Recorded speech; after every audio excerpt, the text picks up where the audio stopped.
안녕하세요. 저는 사이오닉 AI라는 회사를 창업한 대표 고석현입니다. 우선 저희가 좀 동향이라는 단어를 굳이 넣습니다. 이게 좀 브로드한 부분도 있고 발표 주제가 너무 깊은 부분도 있어요. 그래서 한번 말씀드리기 전에 오늘 계신 분들 한번 어떤 경험을 좀 가지고 계신지 좀 알고 있습니다. 저는 그래서 혹시 자연어 관련 연구를 하시는 분들 계실까요? 그럼 혹시 개발 베이스신 분, 그리고 뭐 사업이나 기획이나 UI도 좋고요. 그런 쪽에서 조금 더 커리어가 있으신 분? 그러면 제가 여쭤본 이런 구성과 눈높이로 좀 더 설명을 잘 드려보도록 하겠습니다. 그래서 지금 말씀드릴 건 좀 여러 가지 트렌디한 이야기를 좀 다 넣었습니다. 뭐 제너러티브 AI도 넣었고요. 웹 GPU라는 뭐 나온 지 얼마 안 된 기술이죠. 이것도 좀 넣었고, 프라이빗도 넣었고, 생성 AI 넣었고, 뭐 하이브리드 인프라도 넣었습니다. 그래서 이런 키워드들을 좀 넓게 훑으면서 갈 거고, 아주 뭐 디테일한 기술을 말하지 않더라도 이런 키워드나 어떤 방향, 우리가 어떻게 뭘 준비할 수 있겠다, 이런 관점으로 좀 말씀을 드리겠습니다. 그래서 일단 제 소개를 좀 드리면, 저는 예전에 한번 창업을 좀 했었고요. 뭐 그 뒤에는 네이버에서 하이퍼클로버라는 LMM, 네이버 클라우드에서 좀 일을 했었고, 그 뒤엔 토스에서 잠깐 있다가 현재 또 새로운 좀 기회를 찾아서 창업을 하고, 저희 팀원분들도 계신데 새로운 스타트업을 시작을 했습니다. 그래서 사실 요거를 먼저 좀 말씀을 드리고 갈게요. 저희가 웹 GPU도 썼고 뭐 생성 AI도 썼는데, 일단 기술의 좀 범위를 한번 말씀드리겠습니다. 근데 왜 웹일까요? 사실 지금 생성 AI가 좀 마주하고 있는 환경을 잘 표현하는 게, 제가 생각할 때, 그리고 저희 업계가 생각할 때는 새로운 스마트폰이 나왔을 때 정도의 파급력이 아닌가? 그런 생각들을 좀 하고 있습니다. 그 당시에 모든 웹이 모바일로 대체되고 사용자 환경, 사용자의 약간 새로운 시장들이 열리고 기존의 회사들의 어떤 비즈니스에 굉장히 큰 변화가 있던 시기인 거죠.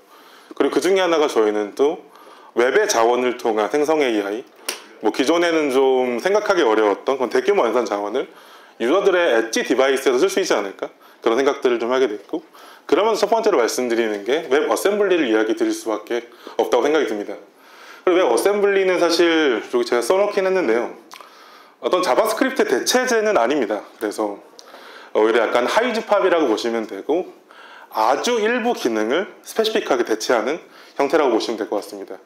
하지만 뭐 상황과 혹은 뭐 용도에 따라서 기존의 자바스크립트 대비 뭐 10배, 혹은 100배 정도 빠르다. 그러면서 굉장히 많은 것들이 가능해졌고, 이런 기술을 잘 쓰고 있는 회사가 여러분 어도비에 되게 큰 금액으로 인수된 피그마라는 회사입니다. 그래서 웹의 기능이 굉장히 확장됐다라고 사실 보시면 될 것 같고요.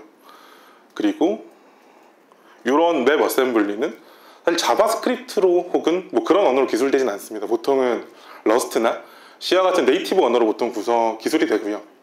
그걸 통해서 이제 보통 저희가 빌드된 바이너리라고 하죠. 그래서 기계가 이해하기 쉬운 형태의 코드로 다 변환이 돼서 컴파일이 되고, 그걸 보통 HTTP 통신을 통해서 파일을 당겨오고 그걸 유저의 로컬 브라우저에 전달을 합니다.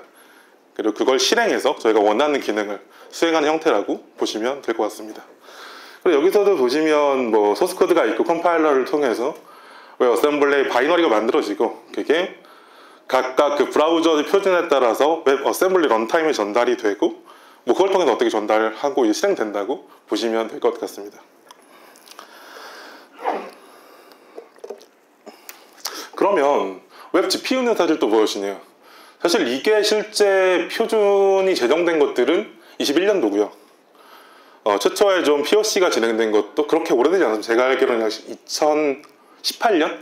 네, 그 정도의 첫 개념 구현이 있었고, 이게 웹 어셈블리의 또 하이즈팝이 됩니다. 그래서 웹 어셈블리로 기술된 파일 안에 어떤 웹 GPU의 표준을 넘은 명령어 셋들을 가지고 유저의 어떤 디바이스에 있는 NPU, GPU 이런 연산 자원들을 사용해서 어떤 작업을 가속할 수 있다 라고 보시면 될 것 같고요.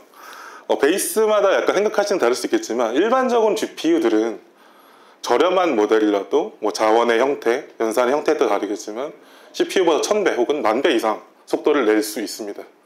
그러면서 저희는 얼마 전까지만 해도 생성이 굉장히 무거운 작업이고 굉장히 서버의 자원을 가지고서만 뭐 수조 원씩 썼다고들 하니까요. 그런 게 가능하다고 생각했지만 웹 GPU의 어떤 좀 런칭 상태, 실제 의미 있게 모델이 경량화되는 것들을 봤을 때 일부 무언가들이 가능하더라. 그런 것들 저희가 좀 확인을 했고 그걸 좀 소개해 드릴 수 있을 것 같습니다. 네, 여기 지금 보여진 것처럼 사실 웹GL과 좀 이름이 비슷하지만 약간 다른 점이 있습니다. 웹GL은 처음부터 그래픽스를 위해서 만들어진 거고요. 웹 GPU보다 훨씬 저수준, 고성능을 위해서 만드는 집합으로 보셔도 됩니다. 그래서 웹GL은 굉장히 저수준 네이티브의 어떤 물건이고 웹 GPU는 사실 지금은 크로미움에서만 구현되어 있는 되게 고수준 언어의 집합이라고 보실 수 있어요. 다음 장에 보실 수 있는데 일단 지금 기준으로는 2013년 5월에 정식 일부 런칭이 되었고요. 지금도 아주 일부의 플랫폼에서만 동작한다고 사실 보실 수 있습니다. 근데 제가 아까 저수준과 고수준이라는 말씀 드린 적이 있어요. 저수준이라고 하면 보통은 대부분의 어떤 프레임워크나 언어 상관없이 최대한 고성능과 좀 원천적인 API를 부르는 어셈블리 수준의 어떤 제품을 보시면 되고요. 그리고 고수준이라는 건 이쪽에 하나가 안 보이네. 이쪽에 잘 안 보이실 텐데 다이렉트X입니다. 네, 네이버랜드 죄송합니다. 마이크로소프트에서 게임 쪽 관련된 라이브러리, 그래픽스 라이브러리로 알려져 있는 다이렉티브X고 사실 다이렉티브X의 ML도 이제 지원이 되기 때문에 꽤 많은 것들을 할 수 있게 되었죠. 그리고 뭐 같은 계위에서 뭐 라데온 쪽 라인업에 있는 불칸이나 애플 쪽의 메탈, 그래도 보시면 알겠지만 굉장히 고수준 라이브러리를 보시면 됩니다. 그래서 뭐 장단점들이 있는데 이건 뒤에서 한번 설명을 좀 드리겠습니다. 네, 여기서 보면 네이티브 굉장히 고수준 API라는 이야기를 드리고 있고 이게 웹 GPU의 약간 이 내용을 보면 고수준이라고 한 것처럼 네이티브 GPU API를 어떤 어댑터로 감싸는 형태라고 보실 수 있어요. 그래서 어떤 로지컬한 좀 디바이스를 하나 만들고 거기에 따라서 뭐 연산등이 가능하다라고 보시면 될 것 같고 사실 웹 어셈블리에도 꽤 많은 일을 할 수 있었습니다. 근데 GPU가 되면서 연산력의 차이가 굉장히 크게 좀 올라갔다고 볼 수 있고요. 그래서 일단 좀 두 가지식으로 이야기를 해보려고 어떤 걸 할 수 있는지 좀 가져와봤습니다. 일단 왼쪽 같은 경우는 데모도 하실 수 있는 저희 공개로 띄워놓은 API 사이트이기도 하고요. 여기 들어오시면 프롬프트와 일반적인 그 스테이블 디퓨전 모델을 웹 GPU를 통해서 여기서는 저희가 애플의 그 웹 GPU를 통해서 하고 있는데 뭐 쿠다가 지원되고 있는 윈도우에서도 가능하고요. 불칸에 관련된 그런 것들도 지원이 가능합니다.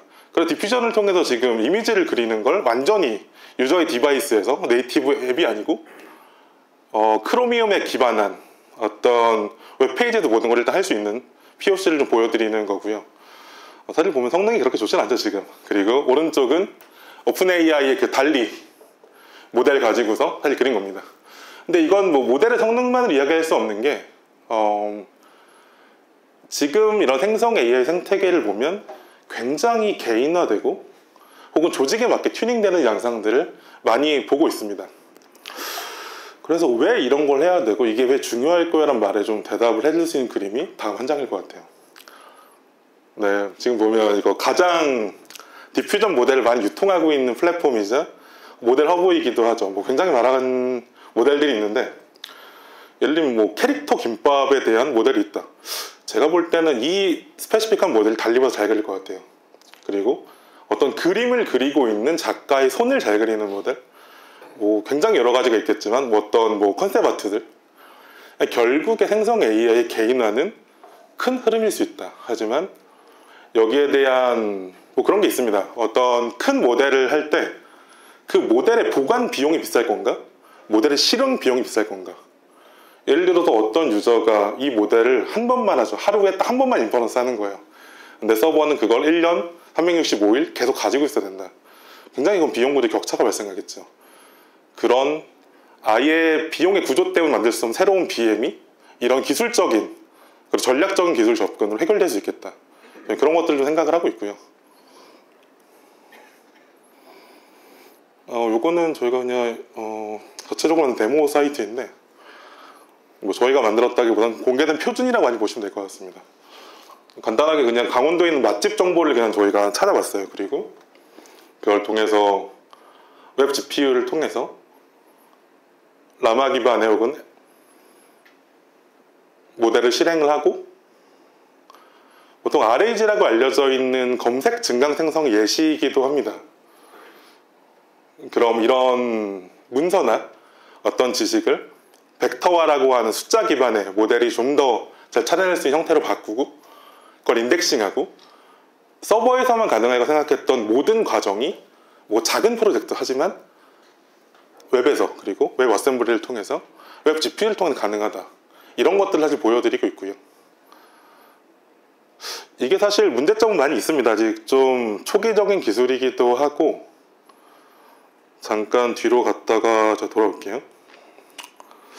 일단 문제점을 좀 말씀을 드려야 될 것 같은데,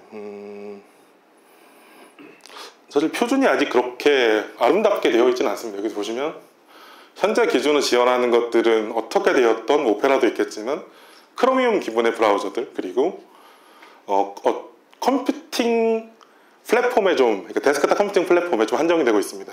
아직 모바일까지 전부 지원이 되고 있는 상황은 아닌 거고요.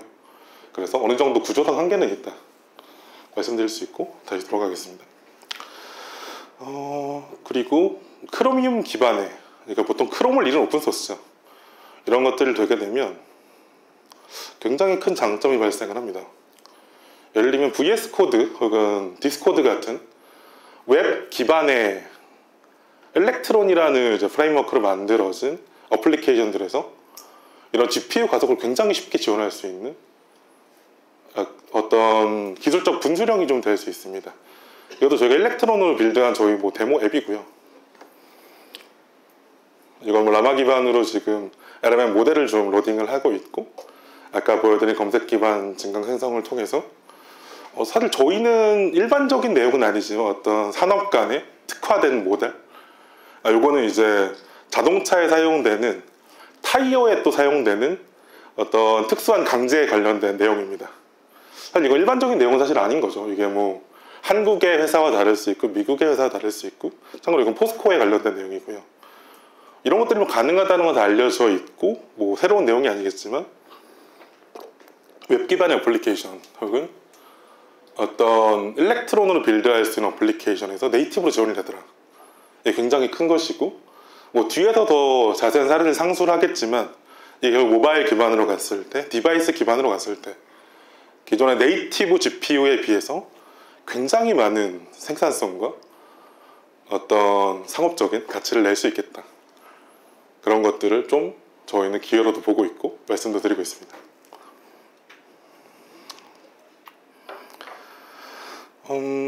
앞에서 먼저 말씀을 드리긴 했는데요.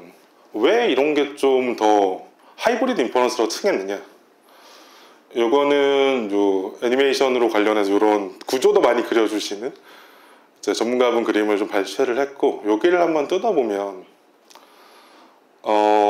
생성형 AI를 완전히 커스텀하기는 꽤 어렵습니다. 비용이 꽤 많이 들고요. 그리고 더 문제는 이걸 파인 튜닝을 접근했을 때 기존의 어떤 얼라인마다 튜닝이 틀어지거나, 아니면 기존의 어떤 논리적 지식을 완전히 잊어버리거나 굉장히 빈번하죠. 그래서 모델이 커짐으로써 가능해진 것 중 하나인 RAG, 검색 증강 생성을 많이 사용을 하게 됩니다. 간단히 보면 어떤 프라이빗한 지식이 존재하고, 그걸 모델이 이해하기 좋은 어떤 단위로 만들어내고, 그걸 또 임베딩 모델이라는 기법을 통해서 숫자로 변환합니다. 그리고 이걸 적재적소에 벡터화한 것들을 벡터DB를 통해서 이 프롬프트에 인젝션하는 방식으로 꽤 많은 것들이 해결이 되더라. 물론 좋은 방법이고요. 실제로 많은 고객분들이나 산업군에서 문제를 해결하고 있습니다. 근데 여기에 들어간 인프라가 사실 좀 큰 거죠. 예를 들면 파인컨 같은 뭐 사스를 구독한다거나 꽤 많은 이런 업체들이 있습니다. 그걸 다 이제 구독하고 세팅하고 하면 한 $3,000 정도 드는 거죠. 그러면 이게 정말 괜찮은 가격일까? 우린 한두 번만 쓸 수도 있고 고객마다 다를 수도 있는데, 그럼 저희 기술적 선택지들을 전략적으로 고민해 볼 수 있습니다. 예를 들면 이런 거죠. 방금 보여드린 데모처럼 한번 분리를 해보겠습니다. 그래서 임베딩만 구하는 GPU 모델을 뭐 유저의 브라우저에 좀 넣어주고 벡터DB도 그냥 브라우저에 넣어주는 거죠. 그리고 논리적 추론을 굉장히 잘해야 되는 거대한 백본은 예를 들면 레브러 클라우드에 올려놓은 것들 사용할 수 있을 거고, 혹은 오픈AI 쓸 수도 있겠죠. 그런데 좀 더 스페시픽한 개인화된 LMM을 우리 핸드폰에 넣어 다닐 수 있지 않을까? 사실 그게 좀 세상을 바꾸지 않을까? 이런 생각들을 좀 하고 있습니다. 이건 최근에 그 G마켓에서 발표해 주신 분 저희가 출처는 적었고요. 그 첫 페이지만 가져왔습니다. 사적인 LMM, 그러니까 대생성의 시대에 어떤 개인들은 무엇을 할 수 있을 거고, 사실 좀 개인이라지만 법인격도 보고 있어요. 그래서 이런 것들을 가지고서 정말 생성형 AI를 잘 쓰기 위해서 어떤 기술적인 아까 말씀드린 분기점이 될 수 있겠다 생각을 하고 있고, 이게 여태까지 희망 편이었고요. 실제 기술에 좀 나온 것들을 보면 환경적으로는 뭐 공개된 지 지금 한 5개월 정도 됐습니다. 5개월 정도 되었고 아직 일부만 되고 있다. 그리고 가장 지금 효과가 좋은 것 중 하나는 맥OS입니다. 맥OS에 있는 GPU 구조, 그 다음에 사실 NPU를 직접 사용할 수는 없지만 그런 통합 메모리의 구조, 예를 들면 GPU와 CPU가 같은 메모리를 쓰는 거죠. 그런 것들이 굉장히 많은 것들을 할 수 있게 되어 있고, 뒤에서 저희가 뭐 테스트한 장비도 보여드리겠지만 심지어 메타가 공개한 가장 큰 모델 RMMA 70B 같은 모델들도 맥북 하나에 돌아가더라. 이걸 사실 엔비디아 GPU로 다 구동을 하려고 하면, 정식적으로 한다면 대략 한 1억 5천, 2억 정도 인프라가 필요할 거예요. 하지만 느리지만, 조금 성능이 떨어지지만 된다는 게 상당히 중요한 거죠. 근데 제가 너무 약간 범용적인 이야기를 사실 드리긴 했어요. 그래서 조금 더 깊게 파보면 왜 이게 중요할 거냐, 지금 요거는 뭐 루머라고 보실 수 있습니다. 실제로 뭐 확인된 건 아니고. 그래서 GPT-4는 왜 잘 되느냐, 그 중에 하나로 이야기하는 것 중 하나가 믹스처 오브 이퍼스, 그러니까 MOE라는 모델 형태로 모델이 구성되어 있지 않을까 추측을 하고 있습니다. 내부에서 이야기를 했다고 이제 그런 썰들이 있고요. 옛날에 그 아이폰을 탈옥했던 지왓, 조지 호츠가 이런 뭐 루머를 밝히면서 뭐 그런 얘기들을 하고 있죠. 결국 내부를 보면 뭐 여러 가지 종류가 있겠지만 이런 느낌일 겁니다. 앞에서 일반적인 언어를 구성하는 모델과 어떤 계산력을 담당하는 모델, 과학적 지식과 뭐 상식을 담당하는 모델이 다르고, 그 전문가들을 통해서 여러 개의 모델의 연합으로 어떤 응답의 성능, 논리적 추론 구조를 가지고 있다. 사실 이게 가능한 건 저희가 보는 그 LMM들이 대부분 디코더 모델이기 때문에 조금 더 수월합니다. 그런 배경을 생각을 해보면, 그러면 서버에는 굉장히 좋은 논리적 구조 언어를 가진 백본이 있고, 우리 가족의 생일, 아니 우리네 회사의 뭐 제품, 이 제품의 이름, 우리 회사의 주소, 이런 것들을 가지고 있는 조금 사적인 LMM이 연합할 수 있지 않을까. 이게 결국 지금 이번 발표에서 말하는 큰 담화라고 보시면 되고요. 사실 그렇게 간단한 문제는 아닙니다. 이게 잘 알려져 있는 그 구글에서 발표한 스위치 트랜스포머라는 구조의 모델인데, 뭐 간단히 생각해보면 이건 결국에 학습 단계부터 여러 개의 전문가 모델, 거대하거나 작거나 심지어 다른 영역의 데이터를 가지고 있거나 학습부터 고려가 되어 있습니다. 그래서 지금 말한 것처럼 굉장히 희망적인 구조는 아닐 텐데, 그럼 조금 더 문제를 간소화해 보겠습니다. 몇 가지 논문의 뭐 피규어도 말씀드리고, 뭐 카카오브레인의 그 코GPT 관련된 내용을 좀 가져왔는데요. 그럼 생각을 해보면 저희가 결국 하려는 건 여태까지 앞에서 말한 단어들을 가지고 다음 단어를 맞추는 게 뭐 생성의 특히 GPT 계열의 거의 대부분의 구조입니다.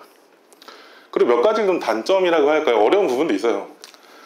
항상 이 1순위 후보만 고르면 좋겠지만 답변이 단조로워지고 짧아지며 심지어 모델 성능이 떨어지는 문제들이 있습니다. 그래서 뭐 템퍼리처도 그렇고 몇 개의 토큰을 고를지, 그러니까 모델 구조 자체에서 이런 좀 베리에이션이 있는 거죠. 결국은 그래서 이런 게 있습니다. 1 후보 토큰은 진실이었어요. 근데 답변을 좀 다채롭게 하기 위해서 3순위 토큰을 강제로 좀 고른 거죠. 랜덤으로. 그러면 더 품질이 좋게 나옵니다. 굉장히 알려진 사실인데 정말 운이 안 좋게 3순위 토큰이 거짓말이었어요. 그리고 이런 디코더 계열의 모델들은 앞에 내가 이미 했던 말은 거의 진실로 믿습니다. 그러면 이 토큰 하나가 골라짐으로써 할루시네이션이 생기고 거짓말을 하는 거죠. 이게 너무 근원적인 일인 거예요. 이게 굉장히 어려운데, 자, 여기서 좀 이야기하는 몇 가지 논문 피규어랑 보여드릴 텐데, 저희 요걸 다 뭐 훑고 가고 싶은 건 아니고요. 그냥 아이디어만 좀 참고를 해보겠습니다.